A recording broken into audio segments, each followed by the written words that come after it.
Welcome back to Frightening Shadows, where darkness isn't just a place, it's a story waiting to be told.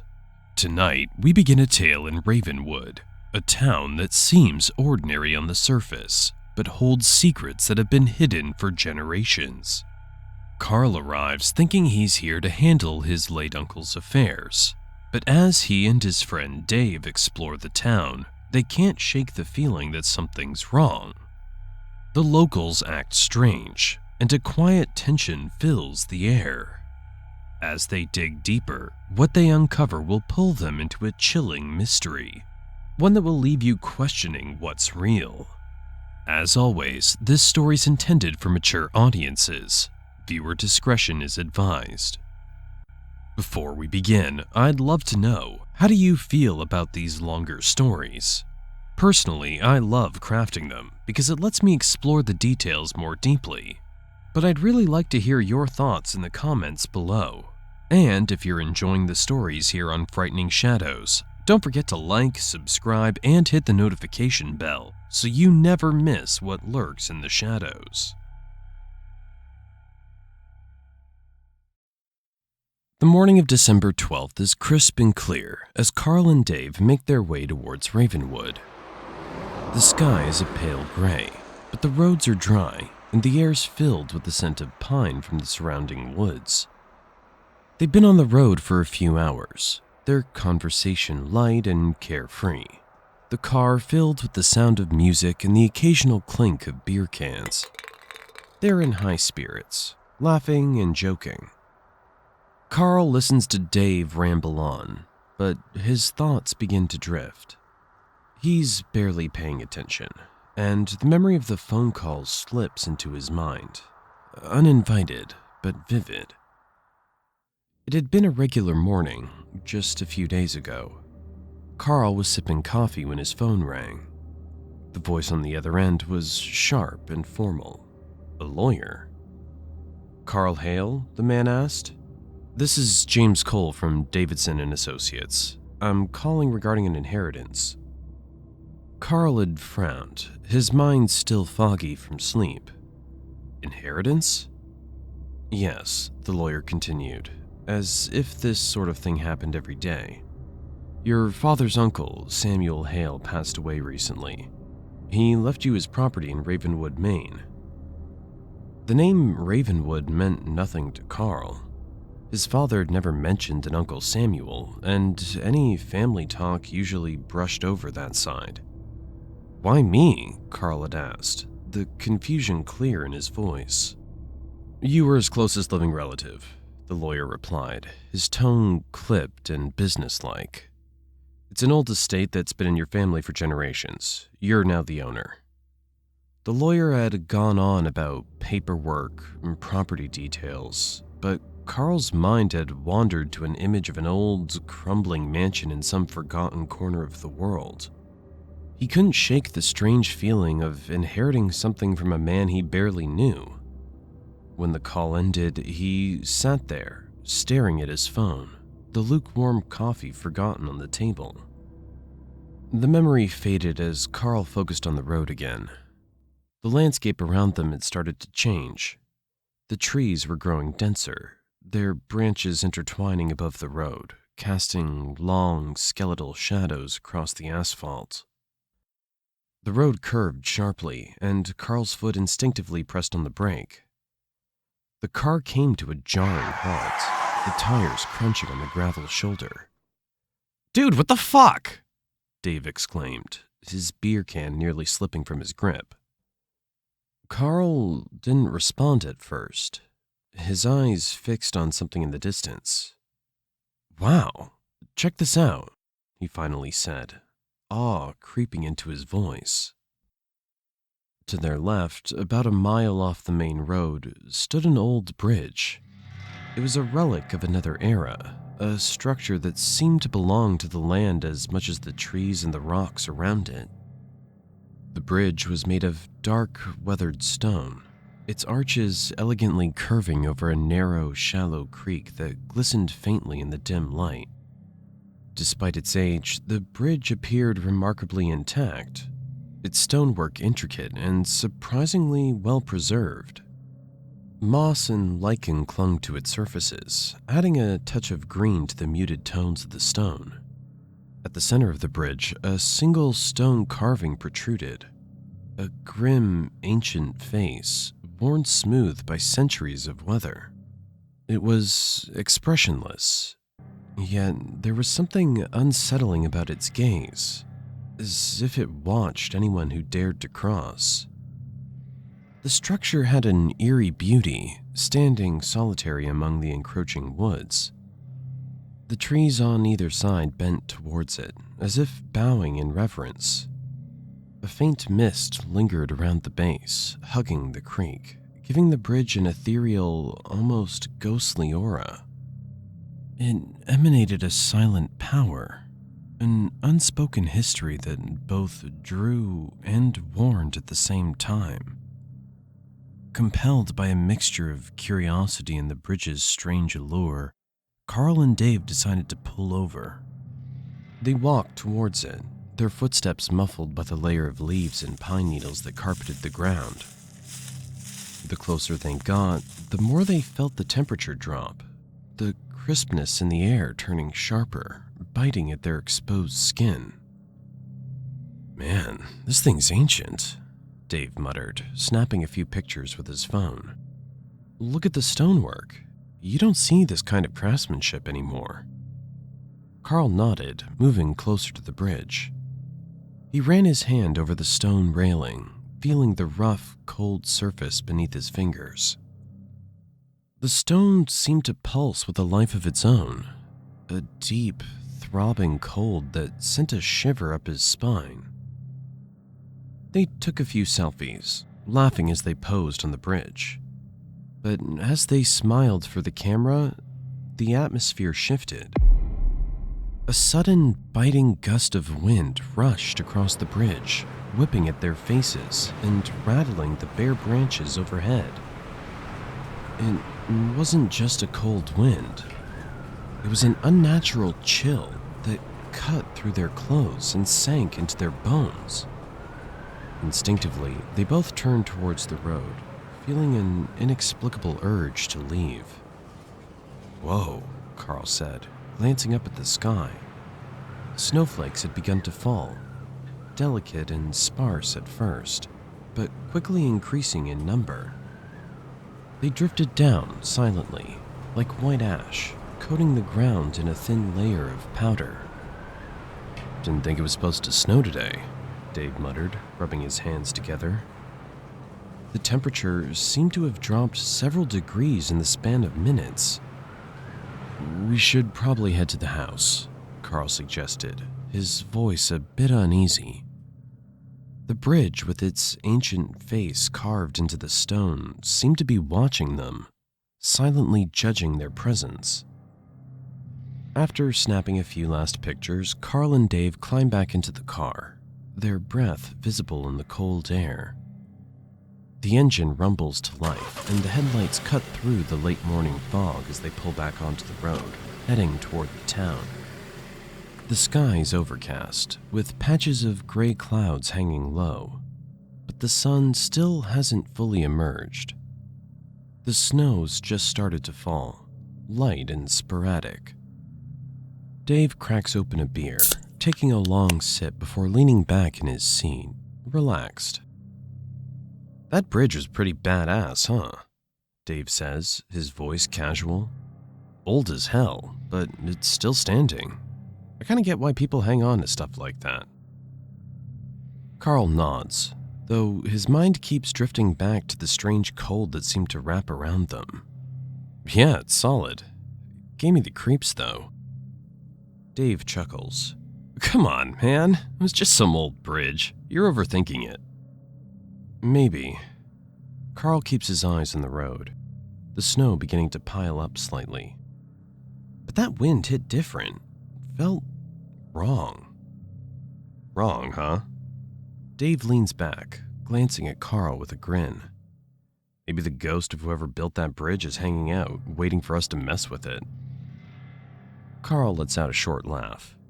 "Yeah, right. Maybe he's got a guest room for us." So, Dave starts, changing the subject. What's the deal with this house, anyway? You didn't even know the guy? Carl shrugs, glancing at the GPS screen. It was my dad's uncle. I guess he lived here his whole life. Barely even met him. Saw him a couple times when I was a kid.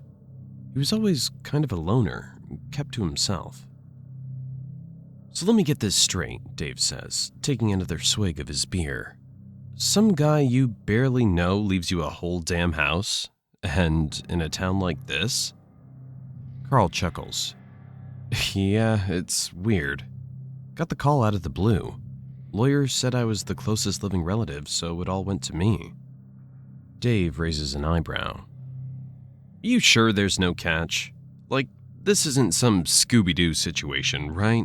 We're not going to get there and find out there's a curse or something? Carl laughs, though there's a slight edge to it. I hope not, man. I've had enough weird for one day. As they talk, the road begins to narrow, the trees on either side growing denser, their bare branches reaching out like skeletal fingers. The headlights carve a path through the light snowfall, but the town ahead remains quiet. There's no sign of life, no streetlights or passing cars, just the encroaching woods and the growing quiet of the morning. This is it, Carl mutters as the GPS indicates the turnoff ahead. They follow the winding road until the trees part, revealing a small, faded sign that reads, "Welcome to Ravenwood" in chipped white paint. The town itself emerges slowly, the houses huddled together like they're keeping secrets. Most of them are old, Victorian style, with slanted roofs and dark, peeling paint.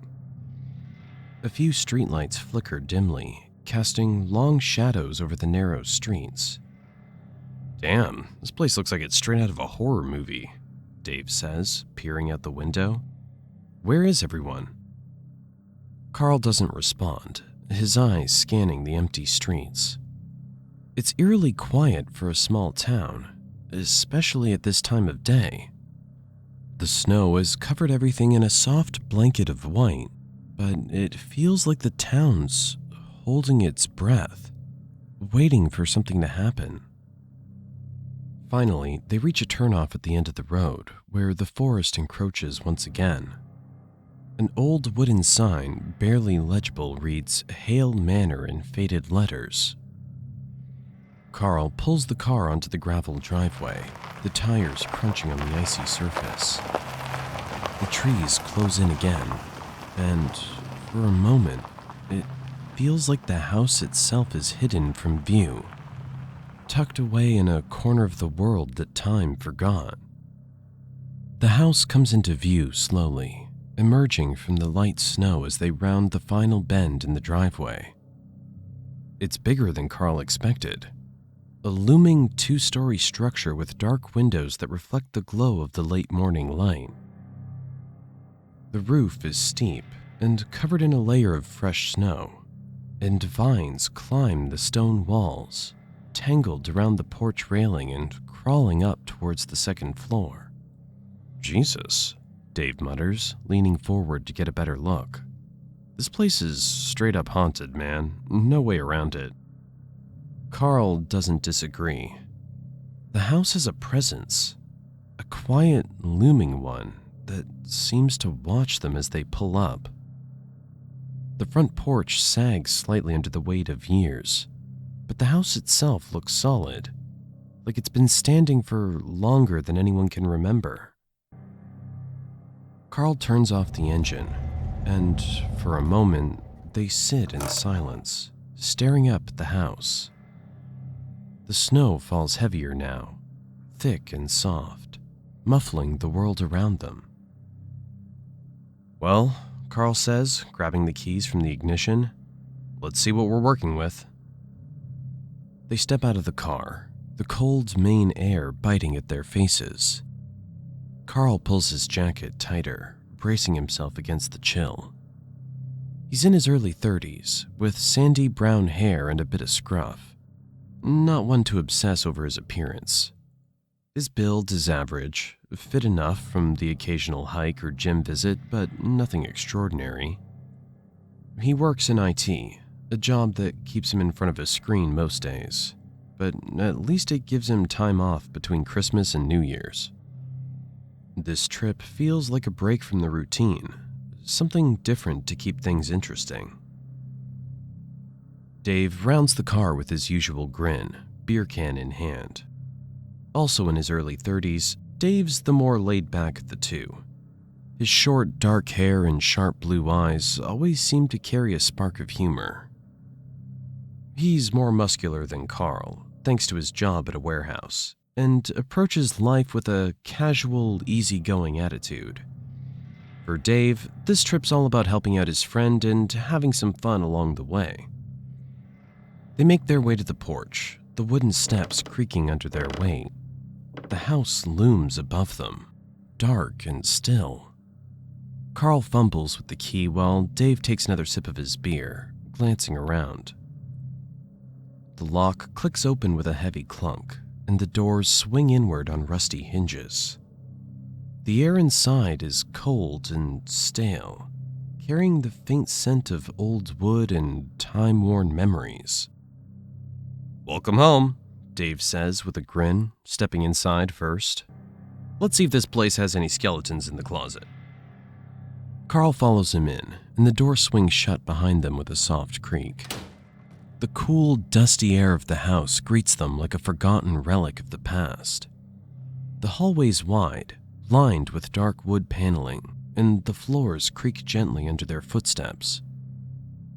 Carl hits the light switch, and a couple of dim bulbs flicker to life overhead, casting long, wavering shadows across the walls.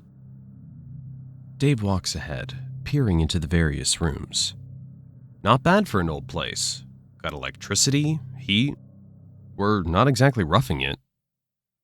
"Yeah, I was half expecting it would be a lot worse," Carl admits, pulling the door shut behind them with a solid thud. "It's been empty for a while, but it's in better shape than I thought." They make their way further into the house, the sounds of their footsteps echoing off the high ceiling. The place feels frozen in time, yet not in a creepy way, more like it's been waiting patiently for someone to come back. They step into the living room, where the furniture's old but functional. A worn recliner faces a small, boxy TV in the corner, with a stack of remote controls on the side table. Dust has settled over everything, but there's no sign of decay or neglect. Carl can see that the daily used spaces have been well maintained, just like you'd expect from a man who's stuck to his routine. "So, who do you think this chair belonged to?" Dave teases, plopping down into the recliner and kicking up the footrest. "Your uncle or the ghost who haunts this place?" Carl smirks, moving towards the kitchen. "Guess it's yours now." Dave follows Carl into the kitchen, which is surprisingly clean compared to the rest of the house. The countertops are clear, and the fridge hums quietly. Carl opens the door, revealing a mix of odd groceries. Expired milk, half a loaf of stale bread, and a few forgotten leftovers. "Yikes," Carl mutters, moving a carton of eggs with a sell-by date from 2 months ago. Dave, undeterred, digs through the fridge and pulls out a half bottle of Jack Daniels, his face lighting up. "Well, hello, old man. Thanks for leaving us the good stuff." He holds up the bottle in a mock toast, grinning. Carl shakes his head. "Seriously?" "Hey, we're celebrating, man. Might as well raise a glass to your uncle." Carl chuckles, wiping his hands on his jeans. "Just don't kill it all before tonight." As Carl and Dave move on, they find themselves in a room that seems like it hasn't been touched in years.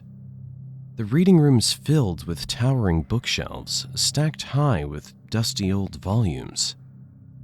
The air here's a bit heavier, and the large windows, though covered with curtains, let in the faint glow of the winter light. A coffee table sits in the middle of the room, and on it, Carl spots an old, folded newspaper. He picks it up, flipping through the crinkled pages. The headline reads, "December's almost here." Beneath it, the article talks about the town's tradition of leaving for the winter, advising families to make plans to spend the season with loved ones. Carl raises an eyebrow, reading it more closely. If you have friends and family, you should leave before the heavy snow. Stay safe and make sure to prepare for the long winter months ahead. That's odd, Carl mutters, taking a mental note. He folds the paper and leaves it on the table, glancing around the room. The shelves are filled with books, most of them old, their titles faded from years of wear. He picks one up at random, but the title means nothing to him. "You into reading, Carl?" Dave's voice calls from the kitchen, interrupting his thoughts. "Not really," Carl replies, glancing around the room again. "Just checking out what the old man left behind." After finishing up their brief exploration, Carl and Dave step back outside to grab the sandwiches they'd packed for the trip. The cold air bites at them again, but this time it feels a bit more welcoming, like a crisp reminder of the season rather than something to be wary of. They sit on the front porch, unwrapping the sandwiches. It's quiet, save for the soft sound of the wind rustling through the trees. Carl checks his watch, just after 2 o'clock.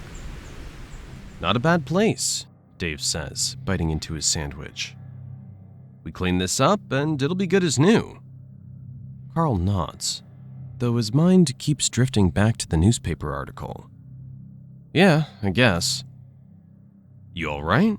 Dave asks, noticing Carl's distracted look. "Yeah, I'm fine. Just something about this place."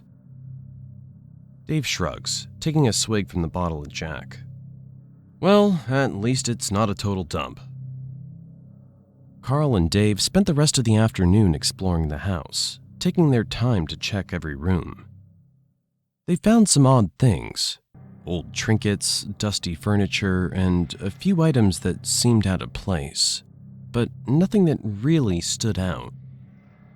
The house felt like it had been abandoned for a while, yet lived in just enough to avoid falling into complete disrepair. There were 3 bedrooms upstairs, and both men eventually settled into their rooms. Carl chose the master bedroom, which had a large, creaky bed and a closet full of old clothes that still smelled faintly of mothballs. Dave took one of the guest rooms, which was smaller but cozy enough for his taste.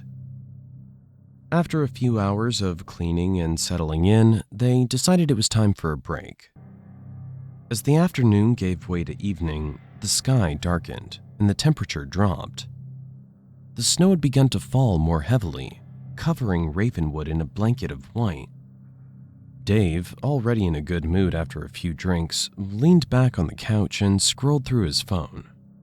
"Hey," Dave said, looking up. "There's a bar just half a mile from here. Crow's Nest Tavern. Looks like it's the only place in town. You up for a walk?"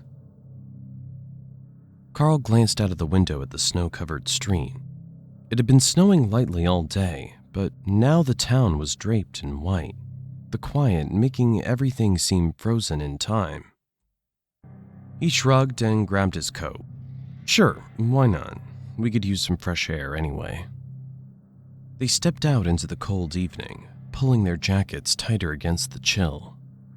The streets were silent, the snow muffling their footsteps as they walked.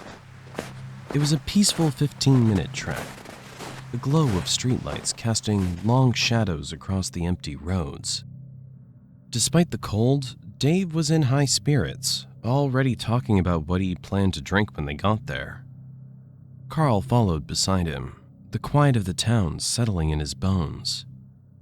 He couldn't shake the feeling that something was off, though he pushed it aside, focusing on the path ahead. Eventually, the faint glow of the tavern's sign appeared in the distance.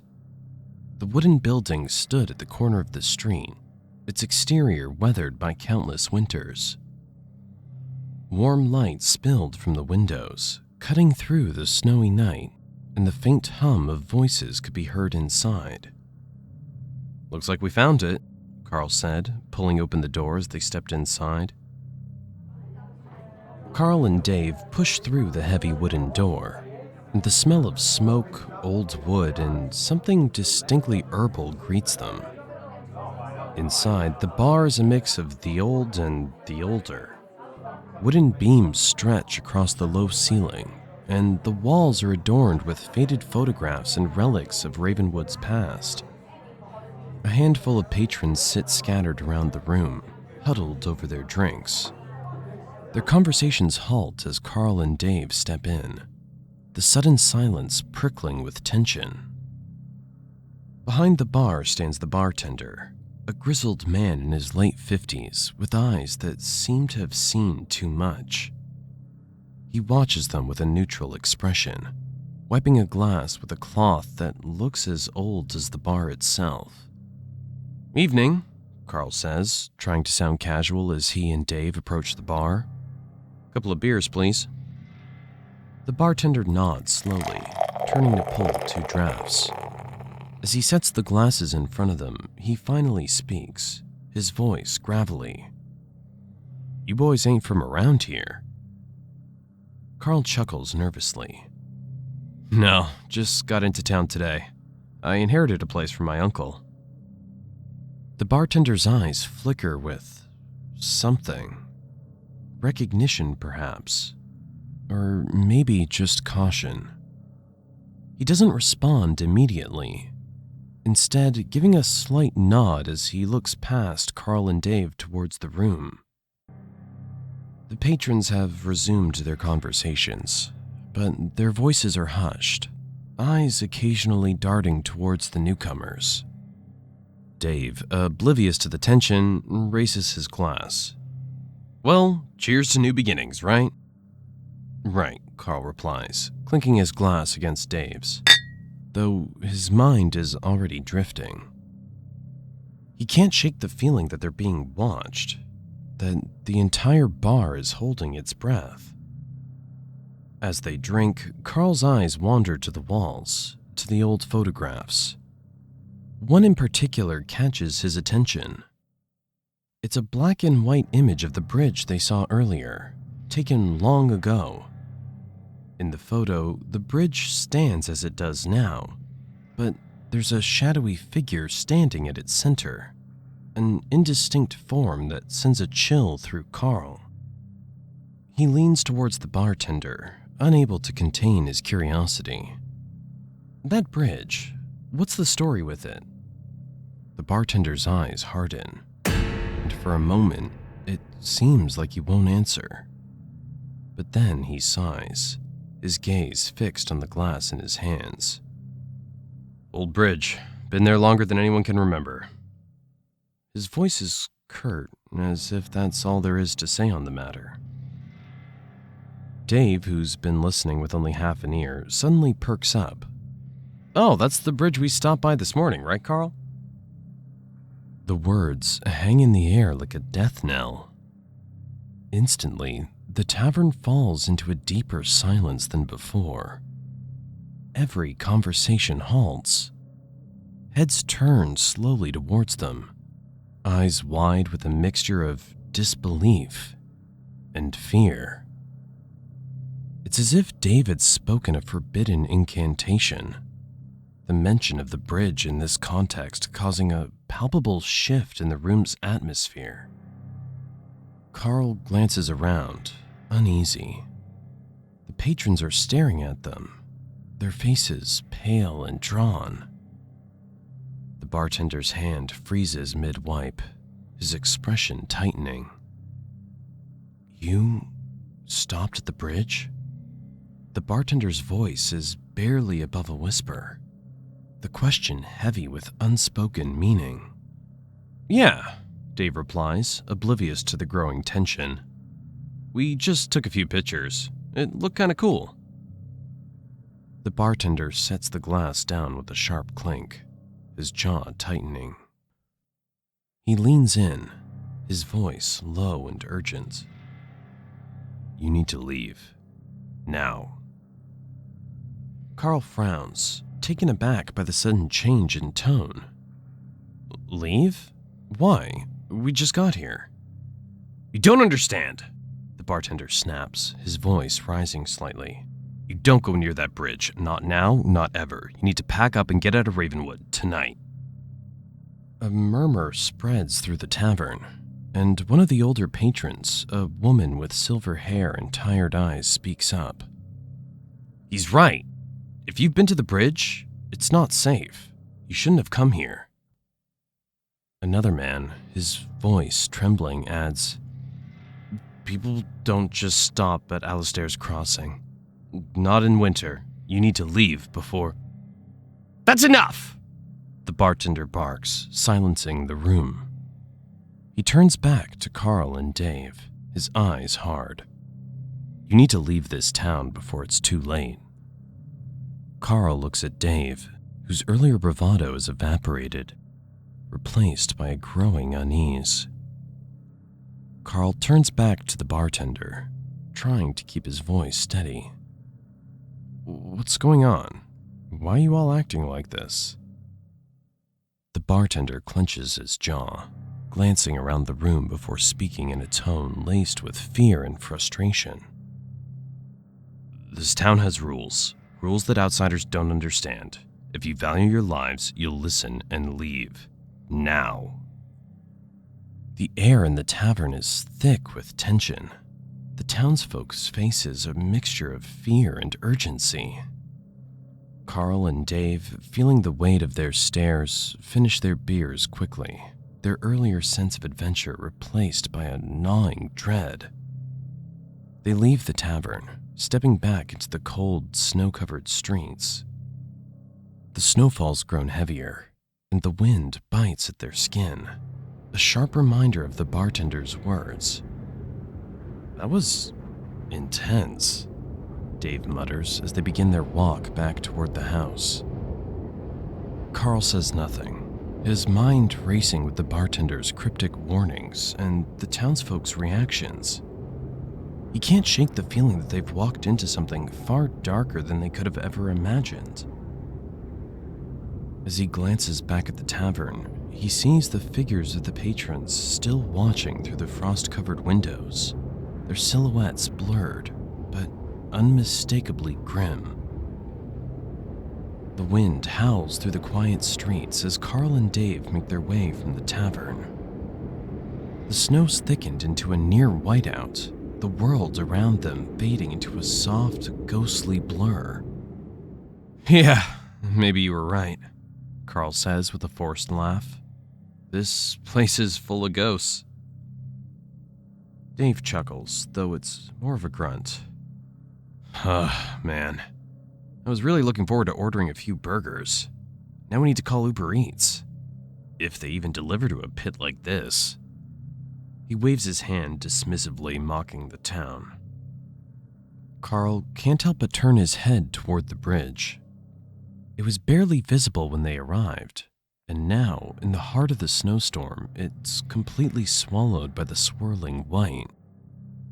But just for a second, barely long enough for Carl to be sure, he sees it.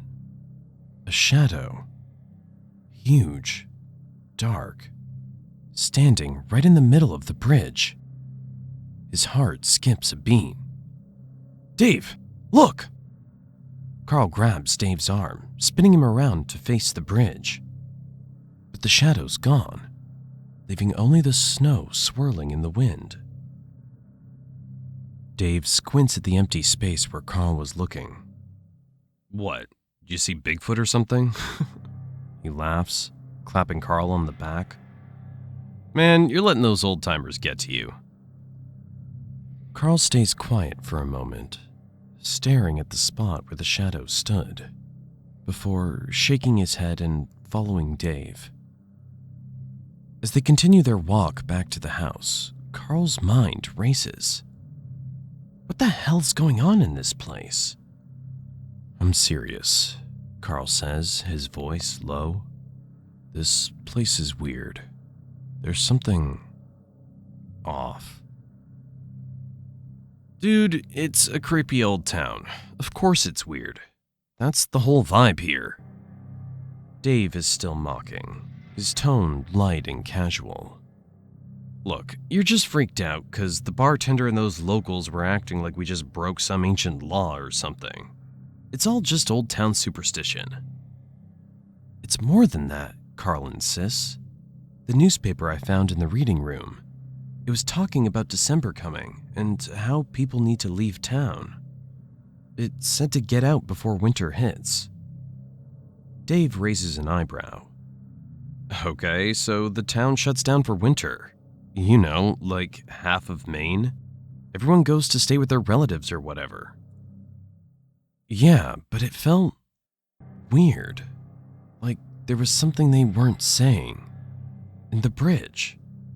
Dude, Dave cuts him off with a grin, pulling his phone from his pocket. You need to relax.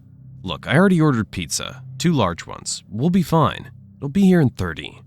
Even in this blizzard, they'll make it happen, so chill. Carl can't help but smile slightly, though the knot of unease in his stomach remains. He glances back one more time toward the bridge, but it's gone, lost in the swirling snow. By the time they make it back to the house, the storm's intensified. The wind whistles through the trees, and the snow crunches underfoot as they approach the front porch. Dave immediately heads inside, kicking the snow off his boots. Just wait till that pizza gets here, Dave says, rubbing his hands together. Then you'll forget all about spooky shadows and old newspapers. Carl lingers at the door for a moment, looking out into the white, swirling landscape before finally stepping inside and shutting the door behind him. As he locks it, a chill runs down his spine, but this time it has nothing to do with the cold. The wind howled outside, shaking the windows as Carl and Dave finally settled in for the night. Dave, true to form, rummaged through the kitchen and triumphantly pulled the half bottle of Jack Daniels from the fridge. Well, boys, Dave said with a grin, holding up the bottle, looks like we're back in business. Carl shook his head, smirking. You're unbelievable. Just as Dave unscrewed the cap, there was a loud, sharp knock at the door, echoing through the house. Both men froze for a second. Dave's face lit up. Well, I'll be damned. That was fast. Pizza's here already. He winked at Carl. Make sure to give him a good tip. Carl sighed, pushing himself up from the couch. Wait, why do I have to pay for these? He muttered, grumbling under his breath as he made his way to the door. He swung the door open, the cold wind immediately slamming into him. But instead of a delivery guy, there was a man standing in the doorway, his face pale and his eyes wide with urgency. Snow whipped around him, and his face cut through the storm like a blade. You need to leave. Now. Carl blinked, taken aback. What? Dave, still holding the bottle of Jack, stumbled into the living room. What's going on? He asked, his good mood quickly fading. The man took a step into the house, but Carl instinctively blocked him, holding up a hand. Whoa, slow down. What are you talking about? The stranger looked between Carl and Dave, his breath coming in fast, panicked gasps. There's a curse on this town. You don't have much time. If you're still here after midnight, you'll both die. Carl's mind raced, and for a second, he thought maybe this guy had been drinking or was just messing with them. But the look in his eyes, the sheer terror, made him stop short. Even Dave, usually quick to crack a joke, stood frozen in place, the bottle of Jack forgotten in his hand. Your uncle, he was the town's keeper, the man continued, his voice rising with urgency. Check the library. There's a book, Ravenwood's History. It'll tell you everything. But you need to leave, now! Before Carl could respond, before either of them could even think to ask a question, the man turned on his heel and sprinted back into the storm. His figure quickly disappeared into the swirling snow, leaving Carl standing in the open doorway, stunned. The wind howled louder, and Carl shut the door, locking it behind him. He turned to Dave, who was staring at him, wide-eyed, the bottle still clutched in his hand. "What the hell was that about?" Dave asked, his voice barely above a whisper. Carl didn't answer. His mind raced, the weight of the stranger's warning pressing down on him. Without a word, Carl glanced down the hallway toward the library. Dave shifted uneasily.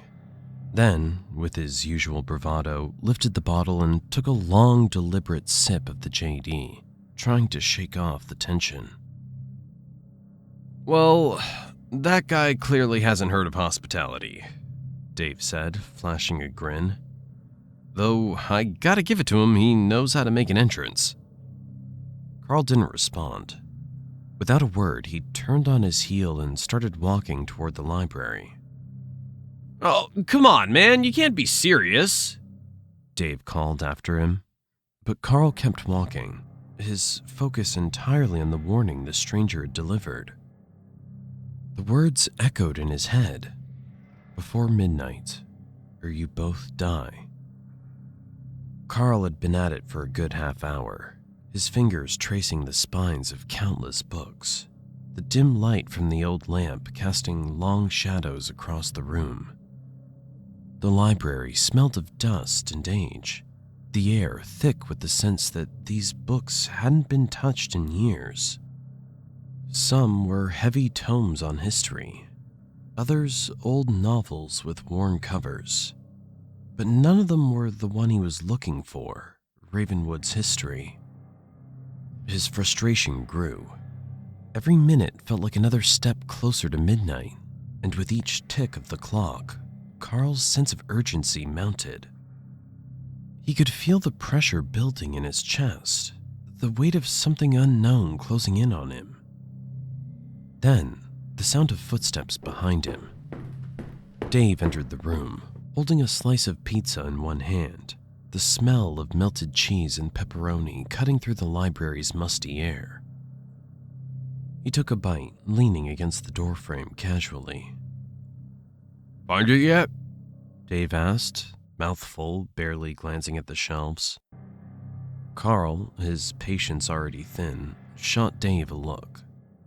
"No, not yet. Maybe instead of standing there stuffing your face, you could help." Dave swallowed his bite and raised his hands in mock surrender, still holding the pizza. "Whoa, relax, Sherlock. I'm telling you, this is just some kind of weird hazing ritual. They probably pull this crap on anyone new who moves in. You know, spook the outsiders. Next thing you know, they'll show up with torches and pitchforks." Carl shook his head, exasperated. "You saw the guy, Dave. Does he look like he was joking? There's something going on here." Yeah, Dave said, taking another bite. "Or maybe he's just the town lunatic. Every town's got one." He plopped down on an old armchair, kicking up his feet, still convinced this was all a prank. Carl ignored him, turning back to the shelves, his fingers brushing over the old, cracked bindings of the books. Each second felt heavier than the last, his nerves winding tighter as midnight drew closer. In the background, the wind howled outside, and the faint creaks and groans of the old house filled the silence between them. Carl's fingers finally stopped on a thick, leather-bound book. It wasn't the one he was looking for, but something about it drew him in. The cover was blank, the leather worn from years of handling. Carl pulled it off the shelf and opened it, scanning the faded text inside. His heart raced for a moment, but disappointment settled quickly. It wasn't Ravenwood's history. He let out a sigh of frustration. "Dave, this isn't a joke. I can feel it." Dave looked up from his pizza, his face still half lit with amusement. But something in Carl's voice made him pause. He could see that Carl was rattled, maybe more than he'd been all night. Still, he couldn't help himself. "Dude, you're sounding like one of those conspiracy theorists. Next thing you know, you'll be talking about aliens and government cover-ups." Carl didn't respond this time. He could feel the storm raging outside, and deep down, he knew it wasn't just the weather. Something was coming, and they were running out of time. Dave was just about to leave the room, the pizza slice dangling in his hand, when Carl's voice broke the silence. "I found it!" Carl pulled a thick, dust-covered book from the shelf, his hands shaking from the weight of the tome and the sudden rush of discovery. The cover was worn and cracked with age, but unmistakable. A faded image of the very same bridge they'd stood on earlier that morning. Carl's heart skipped a beat as he stared at it, unable to tear his eyes away. At that moment, a fierce gust of wind slammed into the house, rattling the windows. Snow whipped against the glass, sending a shiver down both their spines. "Look," Carl said, his voice trembling as he turned the book towards Dave. "It's the same damn bridge." Dave glanced over, chewing slowly, unimpressed. "Yeah, so? It's a bridge, man. Every old town's got one." Carl, his concern deepening, ignored Dave's flippant response and began flipping through the yellowed pages. The words were dense, written in an old-fashioned style, but one title caught his eye. He froze, his breath catching in his throat. Carl's eyes widened. "Dave, you need to see this." Dave let out an exaggerated sigh and strolled over, taking another bite of pizza. "I swear, Carl, if this is another story about how some guy got scared of his own shadow..." Carl couldn't hear him. His fingers traced the letters on the page as he began to read the passage, feeling a growing dread gnawed his insides. His breath was shallow as he turned to the passage that would reveal the truth of Ravenwood's dark past. His fingers gripped the edges of the book tightly, his eyes scanning the faded text.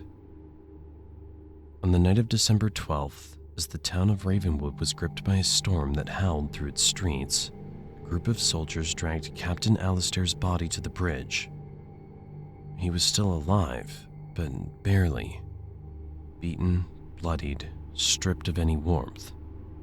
They chained him to the largest pillar, his uniform the only thing covering his skin as the freezing winds bit into him. Carl's voice shook as he continued reading. The storm raged, snow whipping through the air as the town leaders watched from the safety of their homes. For hours, Alistair's cries echoed through the night, desperate, pleading, filled with agony. He was a respected soldier once, a man of honor. But as the cold crept deeper into his bones, his desperate pleas for mercy fell on deaf ears. The town leaders believed he was to blame for the death of livestock, the strange illnesses that swept through the town, and the biting winter that seemed unnatural. Dave, now silent, listened intently, the seriousness of the situation finally starting to settle in. Alistair begged, pleaded that he was innocent, that the livestock deaths had nothing to do with him. But as the minutes crawled towards midnight, his tone began to change.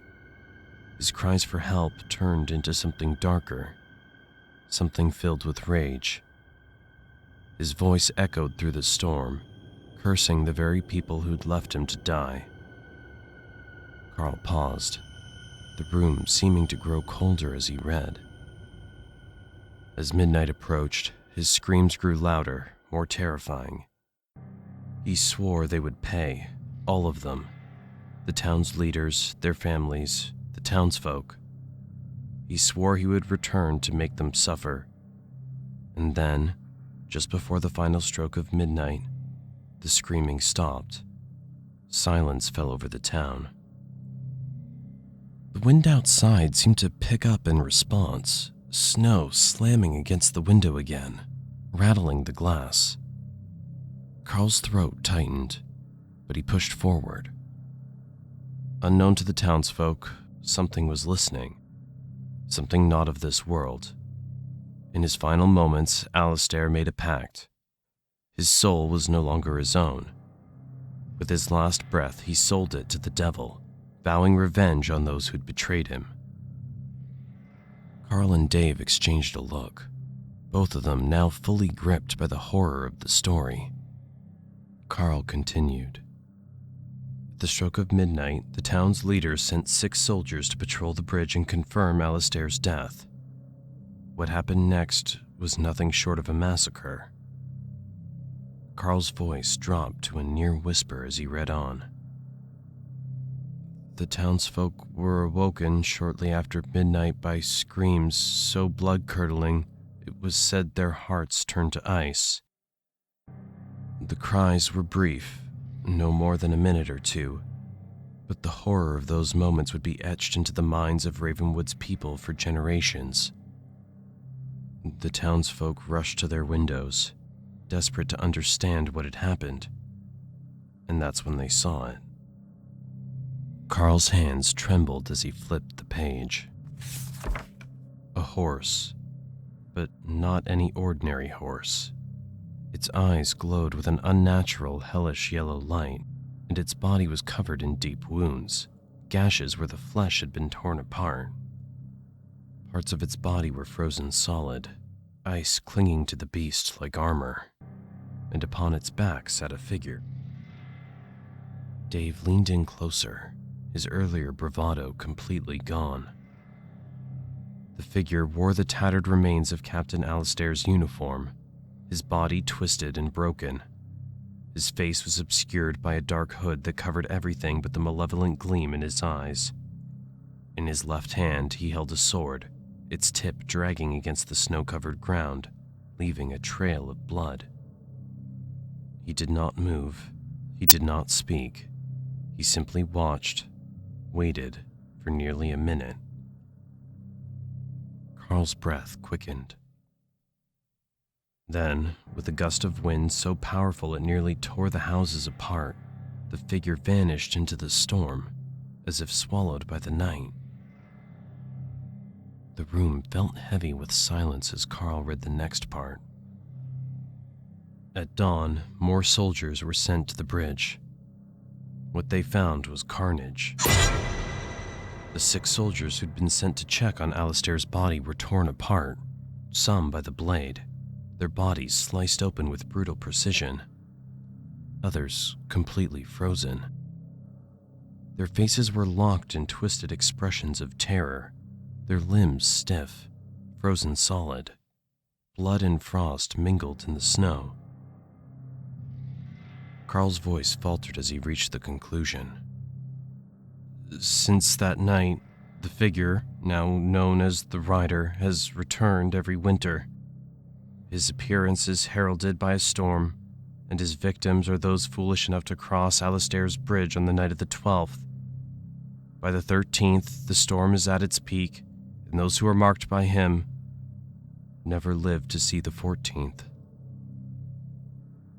Carl slammed the book shut, his hands trembling. Dave's face had gone pale. We stood on that bridge this morning. Carl nodded slowly. We triggered it. The wind outside howled again, fiercer than before, as if responding to the book's dark revelation. The temperature in the room plummeted further, their breath now visible in the frigid air. Dave swallowed hard, his voice barely a whisper. We're in deep shit, aren't we? Carl nodded, the dread settling into his bones. "We need to leave, now." Both men bolted from the library, rushing toward the front door. As Carl yanked it open, a blast of frigid air hit them, and they stood in shock.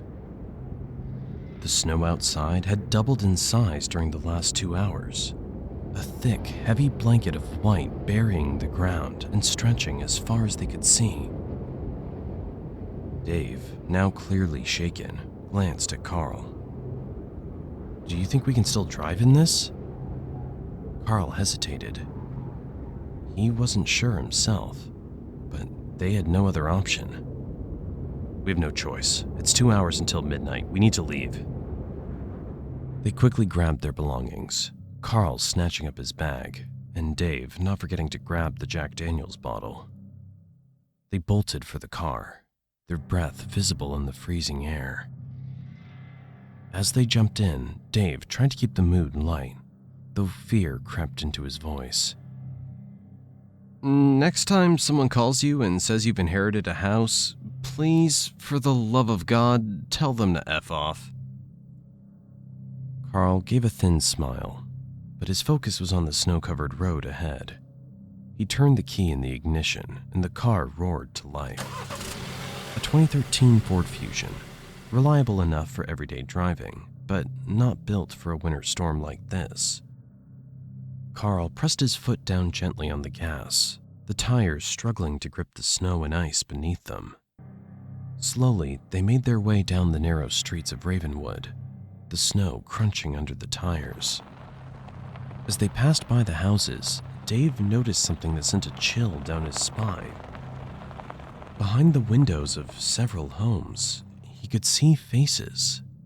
Sad, weary faces, staring back at them, watching them leave. There was no malice, only a silent sorrow, as if the townsfolk already knew their fate. "Dude, why are they just standing there like that?" Dave muttered, unease creeping into his voice. Carl didn't answer, his focus entirely on the road ahead. They were nearing the edge of town when suddenly, Carl slammed his foot on the brake. The car skidded on the icy road, spinning sideways before coming to a stop. Dave, startled, looked at him, trying to break the tension with a joke. "Now's really not the time to forget how to drive, man." Carl didn't respond. He was staring straight ahead, his face pale, his hands gripping the steering wheel tightly. Dave followed Carl's gaze, and his heart sank. Ahead of them, a massive wall of snow, nearly 30 feet high, blocked the road. An impassable barrier of ice and snow. Carl's voice was low, resigned. "We're trapped." Dave turned his head slowly, staring at the snow wall in disbelief. For once, he couldn't muster a joke. His mind was blank, his chest tight with fear. They were out of options. The silence between them stretched on for what felt like an eternity, broken only by the soft howling of the wind. Then, without warning, they heard it. A loud, piercing neigh from the direction of the bridge. The sound was haunting, unnatural, echoing through the storm like a ghost's wail. Both men turned their heads, eyes wide with terror. Through the thick curtain of snow, they saw it. The horse, its eyes glowing a sickly yellow, its body covered in deep, festering wounds. And on its back, a figure clad in the torn remnants of a uniform. Captain Alistair's uniform. The dark hood obscured his face, but his presence was undeniable. A looming specter of death. Dave's voice shook. "Holy shit! Dude, What do we do now? Carl's heart raced, his mind frantic. We need to get back to the house. We're open prey out here, and we sure as hell can't climb that snow wall. Carl twisted the key again, trying to turn the car around. The engine growled in response, but the tires spun helplessly on the ice, unable to gain traction. They were stuck. Dave's voice was barely a whisper now. He's just standing there. Carl, refusing to look at the figure, continued struggling with the car. Don't look at him. Just focus. We need to move. Dave, unable to tear his eyes away, muttered, "Oh my God. Look at his body, Carl. Look at what he..." "Shut up!" Carl barked, gripping the wheel tighter. But the car still wouldn't move. They were trapped, the rider watching them from the bridge, waiting. And so, the storm rages on, the snow thickens, and the shadows grow longer in Ravenwood. Carl and Dave have uncovered a chilling truth. Do you think they can escape the rider's curse, or have they already sealed their fate? Thank you for joining us on this dark journey through Ravenwood. If you've enjoyed the story so far, don't forget to like, subscribe, and hit the notification bell. There's much more to this tale, and trust me, you won't want to miss what comes next. Stay tuned for Chapter 2, where the shadows close in, and the rider returns to collect what's his. Until then, stay safe. And remember, in frightening shadows, the darkness is always closer than you think.